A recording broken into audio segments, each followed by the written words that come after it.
Thanksgiving. Happy Thanksgiving now. Guess who's back?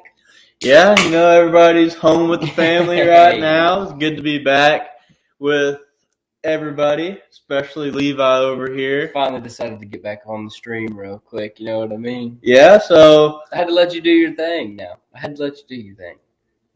Well, what have you been thinking about the sports world over the last 6 months or so? I've got more to talk about than Muhammad Ali had to fight about. Son, we've got more to talk about than anything in this world. We've got football, college football. We've got NFL. We've got, NBA. Oh, crazy. We're sitting here live streaming as we're watching the Cowboys and Giants. And Cowboys currently up 13-10 at halftime.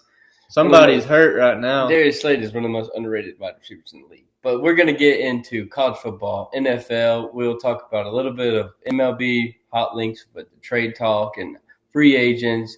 NBA is hot right now. College football's coming back, or college baseball's coming back.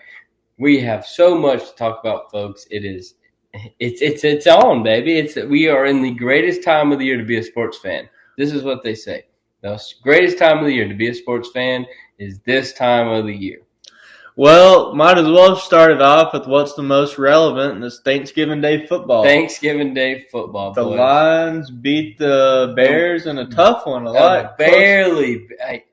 No pun intended. Yeah, I was waiting on it. No pun intended. The Bears barely lost got beat today. Yeah. But it's one of those that, as a Lion, you come out, you hit him right in the mouth. Music City Dan Campbell, he's one of the greatest coaches, and he will go down as Lombardi. He's one of the greatest coaches to ever coach a football team. To take a franchise from every year 1-15, 0-16, 2-14, whatever, to be 10-1 right now, 11-1 after Thanksgiving. You own the NFC North.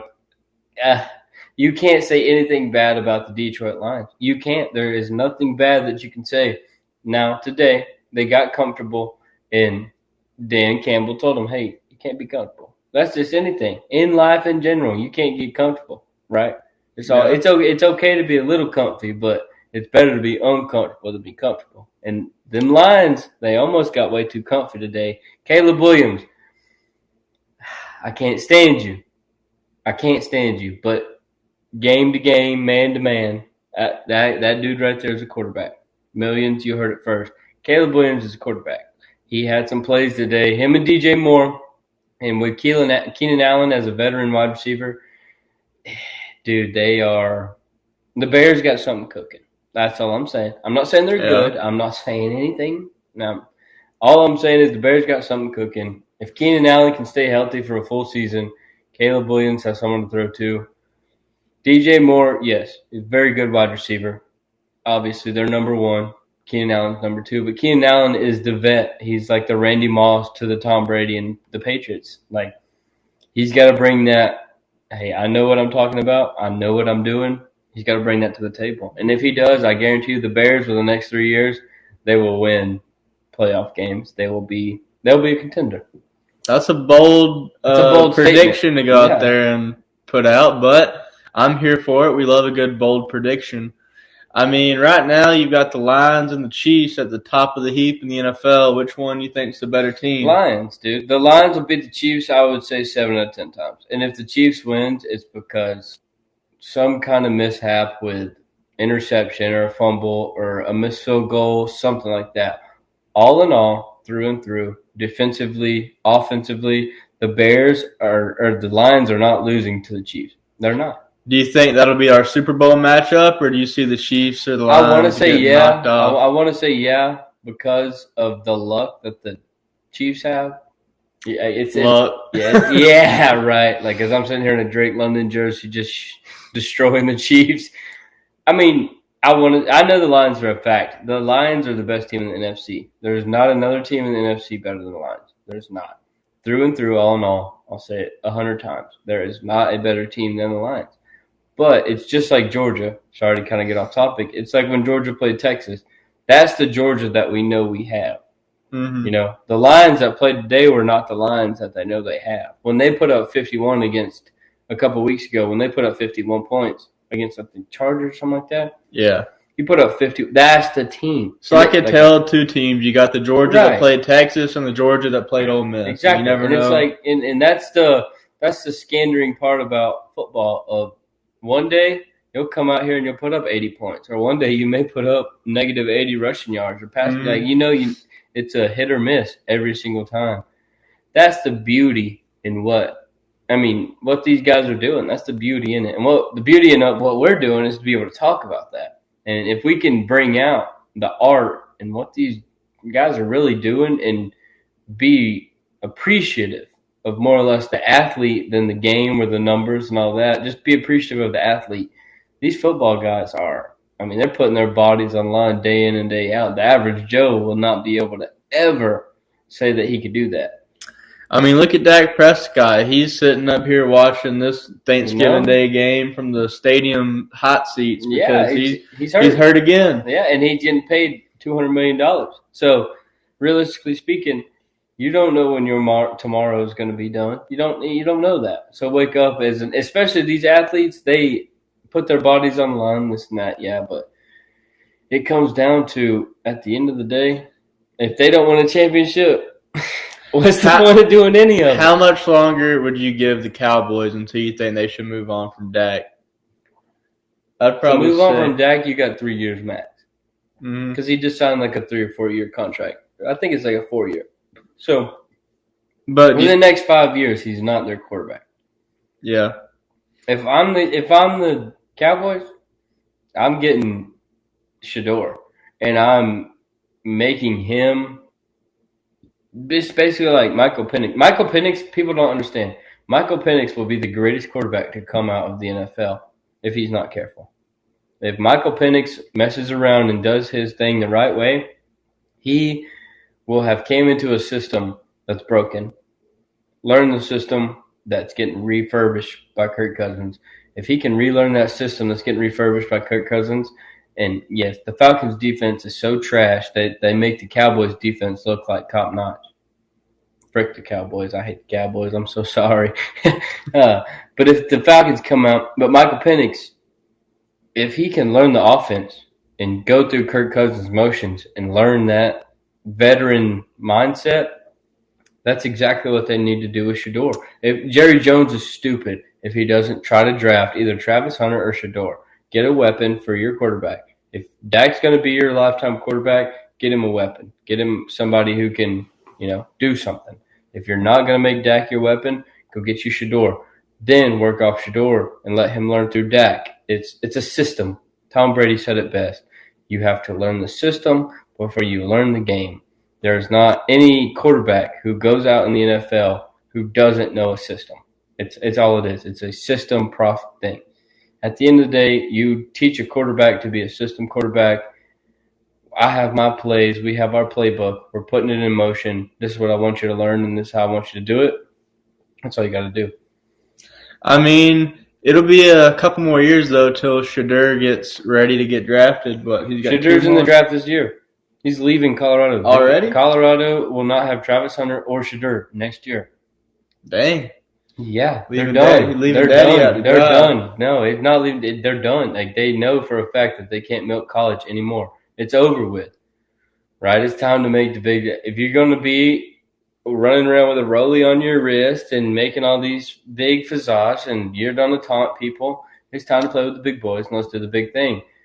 I guess if you can get drafted and get that bag, get it. But they haven't done anything in college. No, and that's what I'm trying to say is, if the Cowboys were to draft Shedeur, it's a learning curve. That's why I brought up Michael Penix.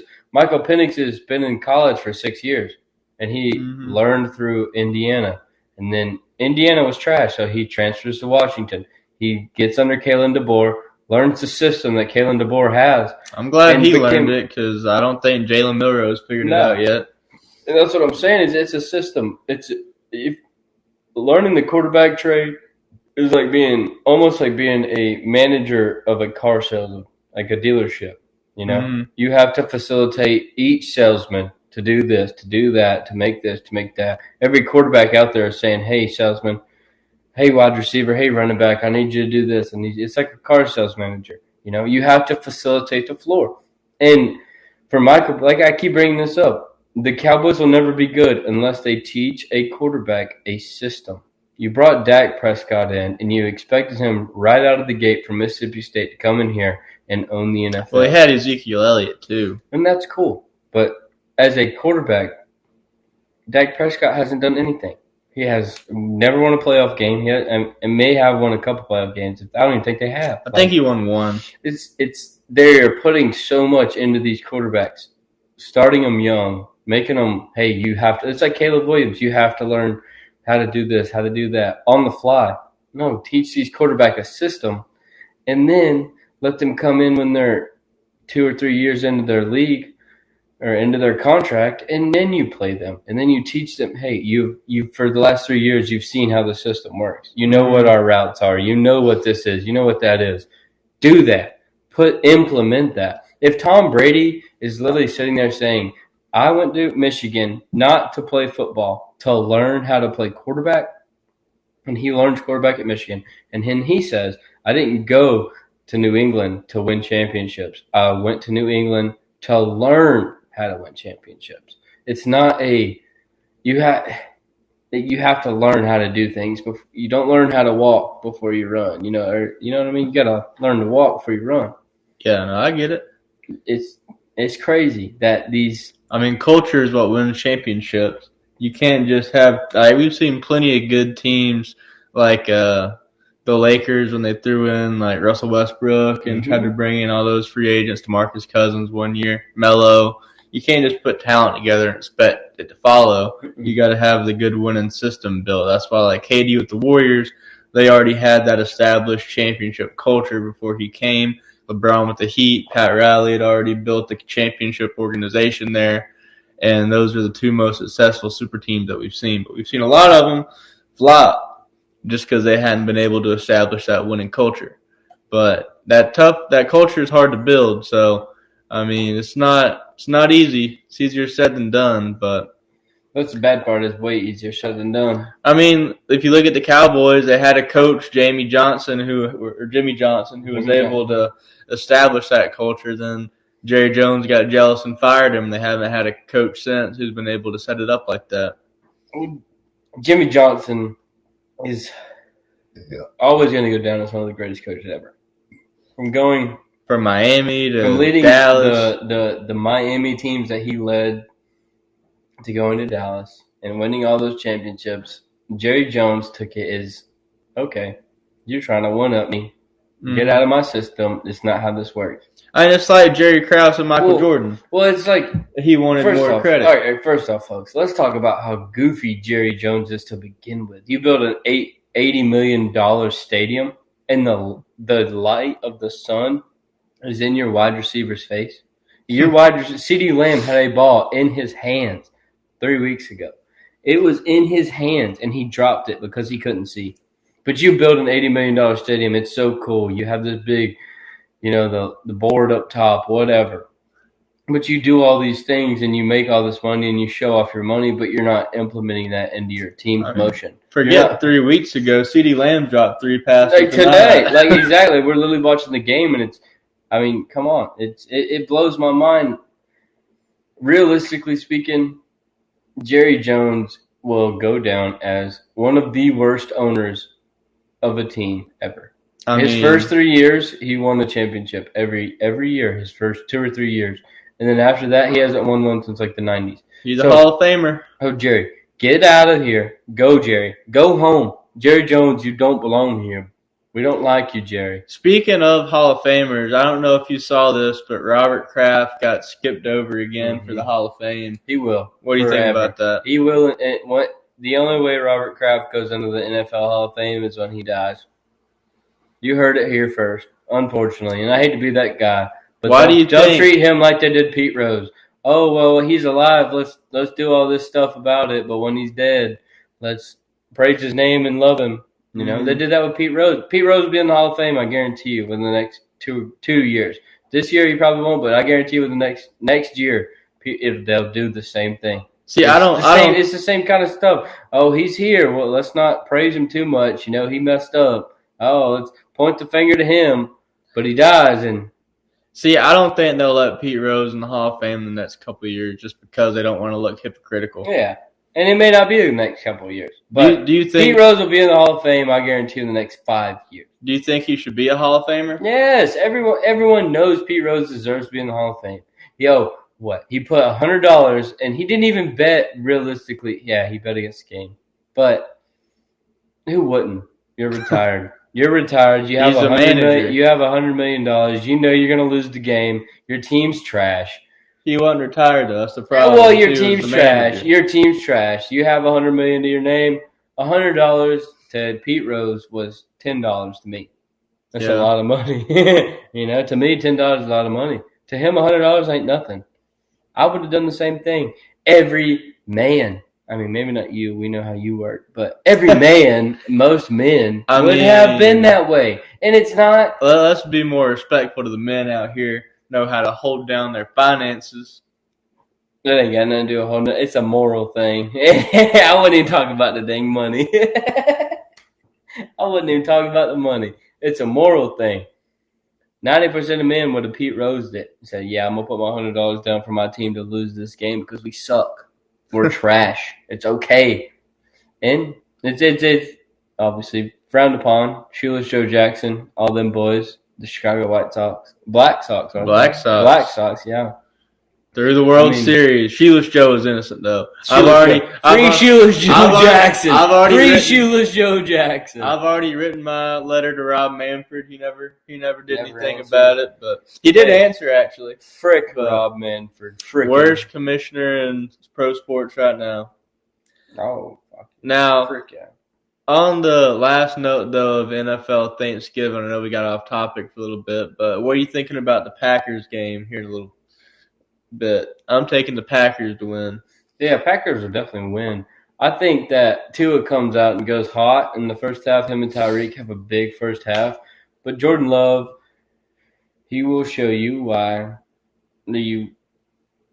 goodness gracious. Jordan Love, he will show you why you run a system. He will it just goes back to what I was just preaching on, folks. Goodness gracious. This is why you have a system quarterback. These are the games that you beat in their head to make them know, hey, prime time, 8 o'clock, Thanksgiving. Come on.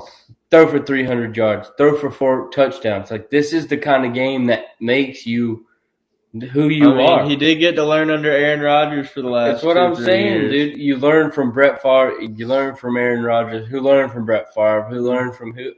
Who knows? It's a whole thing. It's a whole system to where. And that's why the Packers are good now. That's why Jordan Love is confident in himself. That's why Jordan Love is the quarterback he is. It's because he was told as a rookie, no, you're not going out there and starting. You're not going to get the game ball. You're not going to get anything. You're going to get the acknowledgement of learning under someone who is a star quarterback. And I will repercuss on this all night. Michael Penix Jr. is going to come out and surprise more people than anything could imagine because he's learning under. In the Falcons, yes, they're 6-5. How are you liking Kirk Cousins for the Falcons far? I don't like the inconsistency. It's just like Carson Beck. As a Georgia fan and a Falcons fan, you're going through the same motion. You got a quarterback who 1 week he's the greatest thing ever, and then the next week he's trash. So you live and you learn from that. And it's Kirk Cousins' first year. Okay, most of our team is hurt this week. It's okay if we lose this game, but we can't lose anymore. We got to go 5-2 in our next 7 games because that's all we got left. We got 7 games left. We got to go 5-2. We'll be 11-6. They're number 1 in the NFC East right now. Yeah, but the Bucs are right behind us, and the Bucs already beat us. So we have to. The Saints beat us. We have to control our notion. We own the tiebreaker on everything, but if we lose one more game in our division, the Falcons are done. But it goes back to the quarterback we were talking about of learning the system and learning how to be a rookie and be told, hey, and Jordan Love has done this and it's the best example ever. I swear to you, Jordan Love has made the best and the most prime example of being a system quarterback, of learning from Aaron Rodgers. Tom Brady might have something to say about that. Yeah, of course. But Tom Brady didn't learn from Drew Bledsoe? He didn't learn from Drew Bledsoe. It's not. Tom Brady learned how not to be Drew Bledsoe. That's what Tom Brady got out of Drew Bledsoe, was how not to be him. Jordan Love learned how to be Aaron Rodgers on the field. Now, off the field, you don't hear Jordan Love say a word. And nowadays, you hear Aaron Rodgers say more off the field than he do on the field. But when Aaron Rodgers was learning from Brett Favre, did he ever say a word? Was he ever in media? Was he ever in any of that? No. It's a mindset that the quarterbacks have to go through. And it sounds crazy. I get it. I know I sound like a goofy bat, whatever you want to call me. But it's a system of Tom Brady did not learn from Drew Bledsoe. He learned from the quarterback coach, who learned from Belichick, who learned from all the coaches before him. It's just like Saban. Kirby Smart would never be at Georgia. He would have never won 2 championships back-to-back. He never would have done what he did without going through Nick Saban's system of being a coach. Mm-hmm. It's all one big – it's just a big wraparound. Now, on the note of college football, what are you thinking this deep into the season? It scares me because now it's going to come down to – I say it's going to come down to, but this SEC championship game, whoever wins the SEC championship game is going to play Oregon, and it'll be the end-all, be-all. Well, who do you think is winning the SEC championship? I think Georgia comes out and they play hot. If they lose, they're playing Texas. They're playing Texas for sure. But if they play Texas A&M, it's not even going to be a ball game. But if we play Texas, yeah. But if we come out tomorrow and play like our boo-boo don't stink, we're going to get our butts handed to us. I'm trying to not cuss.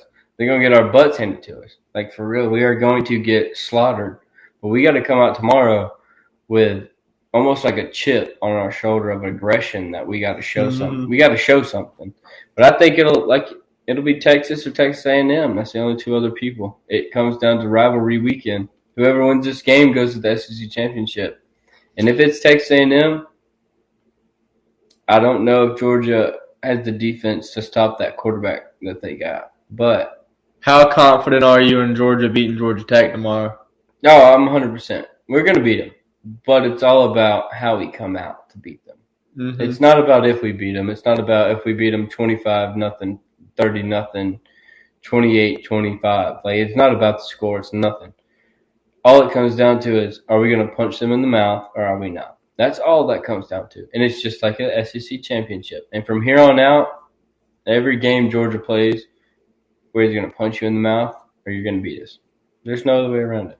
Now, what does it say about Texas that they could walk in their first season in the SEC and wind up SEC champs and possibly national champions? Hey, Steve Sarkisian is an offensive master. He took the Falcons to the Super Bowl. He didn't win the Super Bowl, but he took them there.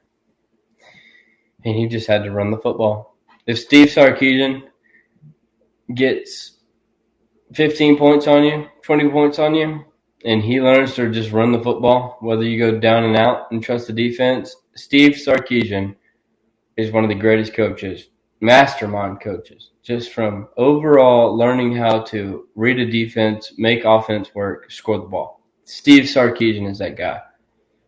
I don't think that Texas has the quarterback power that Sarkisian needs to make Texas be that. The powerhouse that they think they are. Quinn Ewers is really good. Don't get me wrong. Arch Manning, too. Quinn Ewers is really good, but he is not. And that's what I go back on is Carson Beck has been in these games. He's been in these situations. That's why I feel like Georgia's, their season really has been the way it is because Carson Beck's like, yeah, I know for a fact if I have to nut up and I have to throw the ball down the field and get the ball to somebody, I can get it there. I know my defense is going to trust me, and I know I trust my defense. That's where I think Georgia's at right now. That Carson Beck's getting a little comfy. He's thinking he can do whatever. But I think it's going to end up, if it's not Georgia, Oregon, I don't know. I don't have another call besides that, Georgia, Oregon. I mean, or it's either Georgia, Oregon, or Texas, Oregon, or Ohio State. Oregon's winning. Oregon will be there. Dan Lanning, and folks, I have said the word system probably 100 times. Kirby Smart learned from Nick Saban. Dan Lanning learned from Nick Saban. Dan Lanning went to Georgia with Kirby Smart, and he learned the system from Kirby Smart. And now he's taken Oregon. In his 2 years of being a coach, they've lost one game. They may be undefeated, and he's taken them to that level of that's learning a system. That is learning how to do something the right way. You can learn things, and especially as a coach, and me speaking as a coach as well, you can sit here and make plays all you want, but if your team don't acknowledge the fact of what you're actually trying to do or go with the motion of what you're trying to do, they'll never comprehend what their end goal is. Yeah. Well, it'll be exciting to see how the season shakes out. I'm with you. I think the SEC will come out on top. It's just a matter of if it's Texas or Georgia. And I'd feel more confident of the SEC coming out on top if it's Georgia than Texas, especially given how Texas went out last year. But you never know. Now, I think the NFL is not going to be as exciting playoff as college football, just because I'm really excited to see how this 12-team playoff shakes out. The 12-team playoff makes it to a point where teams that don't matter and don't deserve anything. I mean, Alabama could slide in that 12 Alabama's out. They're at 13. We beat Auburn. We can still sneak in there. You're done. You're done. I'll be the first one to admit we don't deserve to be in the playoffs, but we can still make it. You're done. All we need somebody in the top 12 to lose. You're done. And us to win. Alabama. We're in there like swimwear. Alabama's out, folks. I just want to let you know now. Alabama's out. And I'm feeling confident that the Iron Bowl is being played at home this year. So we'll see how that goes. Because every time we play it at Auburn, there's always some voodoo that goes on in that stadium. And upsets can happen. But, who knows? Alabama's just been crazy this year. But moving on from football into baseball, what are you thinking about Juan Soto and where he's going to end up? Where's he going to wind up? What do you think? I think it goes back to the Yankees. I think the Yankees pay him. I don't think the Yankees will actually pay him. Can they afford? You think he'll take a pay cut? No.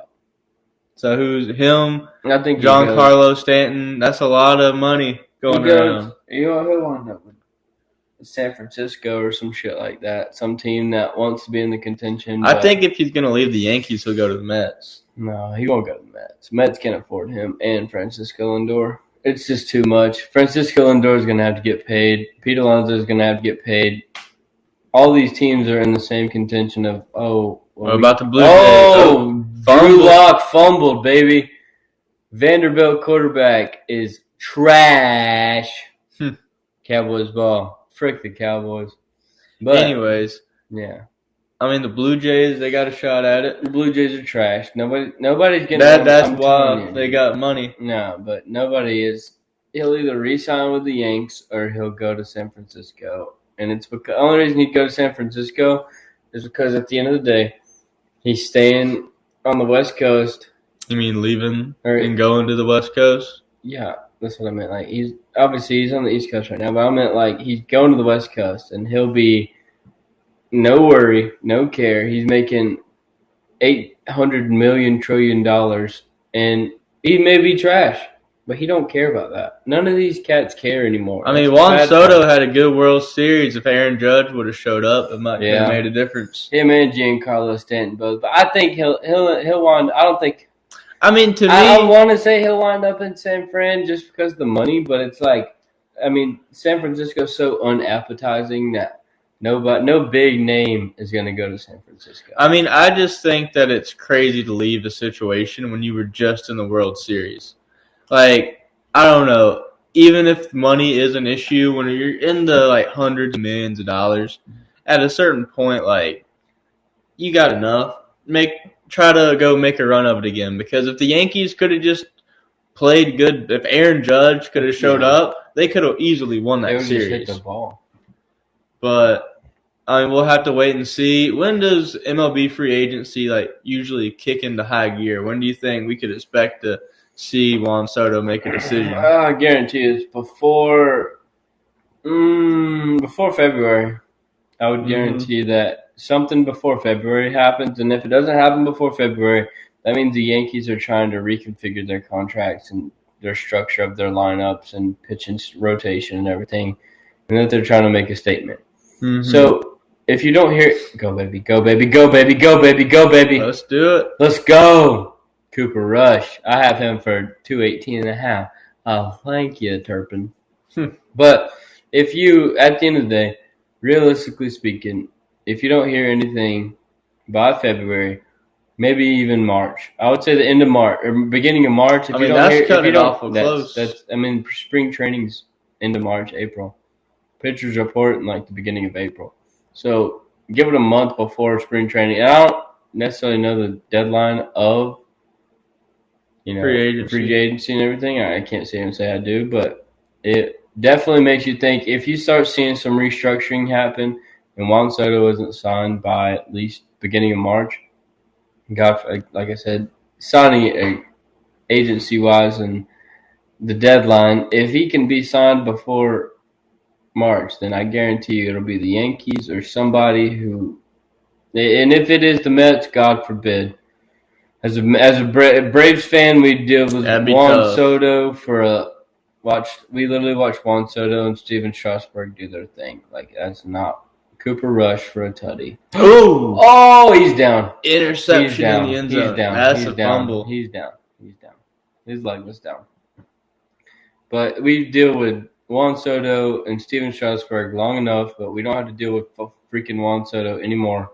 If he goes to the Mets, I personally will shave my head on stream. Shake on it. I will let Garrett shave my head.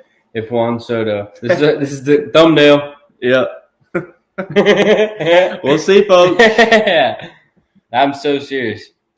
Oh, he's actually not down. Yeah, dude, that's a fumble. Dude, that's a touchback. That's a touchback. Giants ball. That's tough. Oh, poor Cowboys. OMG. Now, did you watch the Mike Tyson and Jake Paul fight? Oh, booty cheeks. Yeah, it was rough. It was. You knew what was going to happen before it even happened. You knew it. No, yeah, it was something. But I'm excited to see what's next up in the boxing world. Got a big WWE pay-per-view on Saturday with Survivor Series War Games, Bloodline versus Bloodline. I'm taking Solo Sikoa's Bloodline. CM Punk, he came back. I was wrong. I didn't think he'd be the fifth man for Team Roman Reigns, but CM Punk got brought back by Paul Heyman to do the big team up. And, I mean, I don't know. My mind tells me Roman Reigns and them will win, but my gut just says Solo Sikoa's team will win. So that's what I'm going to go with. That's what I think should happen to make him look more like a threat. And I wouldn't be halfway surprised to see The Rock come back before this is over with. No, he'll be back. He will be back. He'll be back sooner or later, but I think he could be back on Saturday. And if he does, that's going to be huge for this Bloodline story. Yeah. And Cody Rhodes and Kevin Owens. Real quick, shout out Big AJ and the Rizzler. Mm-hmm. Boom! Boom! Boom! AEW Dynamite. Way to bring out the Costco guys. Yeah. You saw that? I did see that. We bring the boom! Yeah, shout out to Big AJ getting his first career AEW victory, dude. That's huge, man. Yeah, next thing you know, he'll be wrestling Jon Moxley for the AEW title. Yeah, right. But no, that's all the stuff I got on the agenda for today. You got anything else you want to touch on? I'm good, man. I mean, we got the NBA Cup. Other than the NBA Cup going on, we really ain't NBA. I mean, to be honest, I don't care about the NBA Cup. I don't think anybody else does either. I really don't. It's not a care thing. It's more or less just not being used to it. It's almost like, why? I told you it was down. In the middle of the season, would we bring in a tournament when at the end of the year we're just going to give somebody a trophy? I mean, the tournament doesn't mean anything. It's stupid. Like, why bring in the midseason a bunch of drama? Just to have that's exactly at the end why, of the, because they want drama. Yeah, well, that's the thing. But why? To me, I'm asking that. Just why would you even think that's? I just don't get why. CD Lamb. That's touchdown. No, not CD Lamb. But I just don't get why Adam Silver would base an in-season tournament off of soccer to appeal to an American audience when soccer, historically speaking, has never been able to catch on in America. If your whole goal is to try to stir up interest in the regular season because your players don't even care about the regular season anymore and they just sit around and wait for the playoffs to get really excited about the game, then this isn't the way to do it. But even then, the NBA players are making so much money now to where they're not even. They don't care, dude. But compared to other sports, their contracts aren't as big as like baseball contracts. It's more or less the stipulations that come with the contract. These soccer players are making $800 million, but in reality, they're making probably $400 million. Mm. I mean, you know what I mean? Like Patrick Mahomes, though, his last contract 208, 240, 250. And then Shohei signed for $500 million. Well, Shohei, it's like a 10-year contract. Yeah, exactly. Like you're for that much money, it doesn't matter if you're signing for 1 year or 10 years. It's like Bryce Harper, okay? 13 years, $330 million. That $330 million over time will be so decrepit that there is the amount of money that's worth that contract in the next 5 years will be half of even what he was paid to do. Mm-hmm. So it's like in 13 years, $330 million is either going to be $15 or it's going to be $1 trillion. You know what I mean? Yeah. So it's bang for your buck. Like, hey, I'm betting on the fact of I'm going to sign this $300 million contract or $280 million contract or whatever in hopes that in 10 to 15 years, when my contract's over with, I will have made $330 million or $280 million, but I've also tripled that doing what I want to do. Now, what do you think about all this drama going on with Joel Embiid with the locker room? That's so stupid. Dude, that is so stupid. He is the softest, sorriest, crybaby-ass bitch in the world. I don't care if you won an Olympic gold medal, you sat there and didn't do nothing. I cannot stand Joel Embiid. He's the worst center in the league. He's the biggest crybaby B-word in the world. I don't even get me started on Joel. Because all right, didn't know you felt so hotly about Joel. Dude, it's like it really. Well, do you think the process has already failed? Do you think they need to blow it up? He needs to just go ahead, have one more MVP type season, maybe two if he can stand it enough. You know, God forbid he goes out and plays 45 minutes and then plays 15 minutes the next night. God forbid he does something like that. But if he has some kind of season that he can spiral off of and then make the next one work. Now, do you think the addition of Paul George will do anything? Also, he's a cancer. Have you never noticed that every team that he goes to, the Thunder, the Sixers, the Clippers. I mean, it's like he's a cancer. Paul George is good, yes. He had his time in Indiana. He thought he was prime time. Everybody thought Paul George was that guy. He gets sent to all these teams to be the extra star role player, and it's just a waste of time and money. And you got these NBA teams are spending all this money on contracts to make super teams. It's like the Suns. Yeah, they beat the Lakers, but the Lakers just sent Bronny James down 2 weeks ago. They're not a good team. You know? I mean, I'll give it to the Lakers. Decent. They're better than I expected. Yeah, because they're coming out a little hot. JJ Redick. But it's like I've seen posts about the Timberwolves. The Timberwolves are 8-9 in their first 17 games, and somebody says, "Oh, are they not ready for the? Or was that last year's playoff? Was it a bust or whatever?" It's like, dude, it's a 62 game season, right? Mm-hmm. They have played 17 games. You don't know in the next 50 games, whatever, if they come out hot. They could catch a boom and they don't lose another game. Mm. It's the media has made sports something that it should. It's made it like we continue to talk about, a drama fest of let's make up these stats and say this and say that and make up this. Hey, let's not be hating on the Sports Center stats though. He's the he's the only player to ever score more than 25 points in 10 consecutive Tuesday. That's the stats I'm talking about, folks. We're gonna wrap this episode up. Garrett's talking crazy. Yeah. Hire me, ESPN. I'll get you all the dumb stats. Please don't. If you hire him, you better hire me too.